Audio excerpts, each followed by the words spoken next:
magic mushrooms just the start of a really weird trip? Or are they the solution to our world's growing mental health crisis?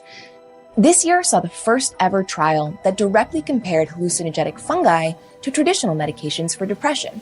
And the results mean that our future might be about to get lots more fungusy. Globally, rates of mental illness are surging, and the existing medications we have to treat things like depression aren't perfect.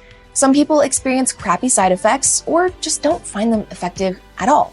So having more tools in our toolbox to treat mental health issues would be great. And researchers have found a pretty cool tool in mushrooms. Magic mushrooms, that is. Now, shrooms can actually be any of over 180 species of mushroom that contain these hallucinogenic compounds. You may have heard of psilocybin as the active compound in shrooms, but actually, your body breaks psilocybin down into psilocin.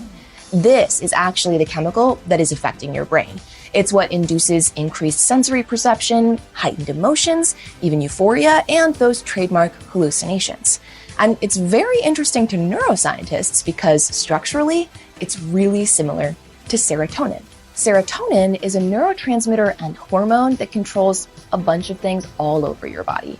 And apparently, the serotonin system in your brain, how it's taken up by your neurons and how it helps different parts of your brain communicate with each other, is really complex, and we still don't fully understand it.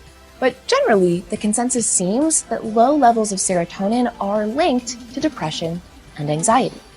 This is why one of the most commonly prescribed medications for depression and anxiety are selective serotonin reuptake inhibitors, or SSRIs. These drugs boost the levels of serotonin in the brain, improving the symptoms of these mental illnesses.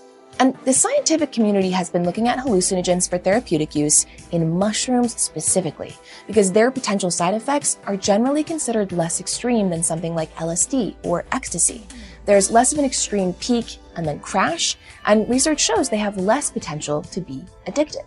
Which is why, in 2021, researchers at Imperial College London used mushrooms in their study, comparing them to SSRIs as a treatment for depression. A group of 59 participants with major depressive disorder was divided in two. Some received 25 milligram dose of psilocybin, a daily placebo pill, and psychotherapy. The rest received 1 milligram dose of psilocybin, a daily dose of an SSRI, and psychotherapy. The participants were grouped totally randomly, and everyone was told they would be receiving psilocybin. This was to make sure that the participants' expectations didn't affect their outcome. Like, I was told I would be receiving shrooms, and that's why I felt weird. These two aspects are what make this study what scientists call a randomized controlled trial. So, how'd it go? Participants self-reported their mental well-being via standardized forms, and the results were pretty trippy.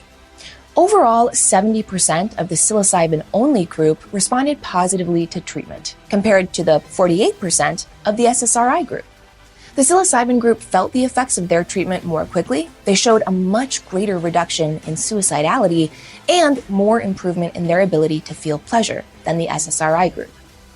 Now, it's important to note that even with these differences, both groups did experience improvement in their symptoms. And SSRIs can take several weeks or even months to make a noticeable difference, so the fact that the study was only 6 weeks long may mean that the full effect of the SSRIs wasn't measured by this study.